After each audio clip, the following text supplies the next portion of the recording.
দেখো বন্ধুরা, এখানে আছে কাতলা মাছ। আলুগুলো ছোট ছোট, তাই আমি সিদ্ধ করেই বানাবো। আলু সিদ্ধ করে নিয়েছি, ছুলেও নিয়েছি। আর এখানে একটা ভর্তা বানাবো, ধনেপাতা, কুমড়ার ফুল আর একটু বাঁধাকপি কচিটা আছে ওইটা দিয়ে। ডাল সিদ্ধ করে নিয়েছি।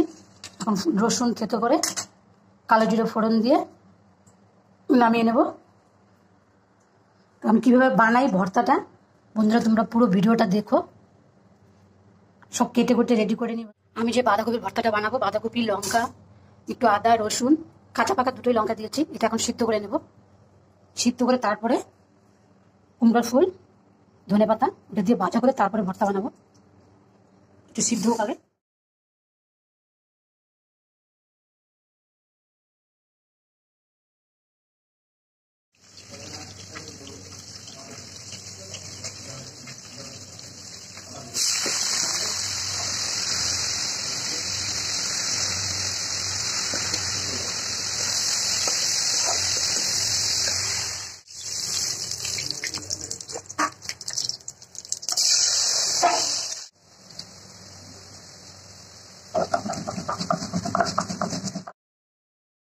মশলা বাটা হয়ে গিয়েছে, ওর কাঁচা লঙ্কা চিড়ে দিয়েছি, একসঙ্গে দিয়ে দেবো।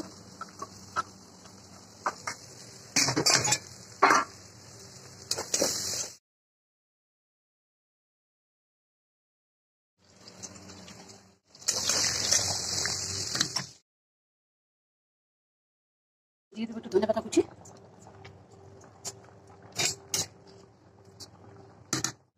হয়ে গিয়েছে বন্ধুরা আমার আজকের রান্না। দেখো, কাতলা মাছ আলু দিয়ে একটু ঝোল ঝোল, ঝোলও না ওরকম। এদিকে আছে বাঁধাকপি, কুমড়োর ফুল, ধনেপাতা দিয়ে ভর্তা, পটল ভাজি, এদিকে যাচ্ছে ডাল, গন্ধরাজ লেবু। ডালের সঙ্গে গন্ধরাজ লেবু বাটা আর পটল দিয়ে খাবে, মাছটা এমনি খাবে ভাত দিয়ে। আমার রেসিপিগুলো তোমাদের কেমন লাগলো? যদি ভালো লেগে থাকে তাহলে একটা লাইক, কমেন্ট, শেয়ার করে দিও। আমার চ্যানেলটাকে সাবস্ক্রাইব করে দিও। ভিডিওটা এখানেই শেষ করলাম। তোমরা ভালো থেকো, সুস্থ থেকো। দেখা হবে পরে একটা ভিডিওতে। নমস্কার।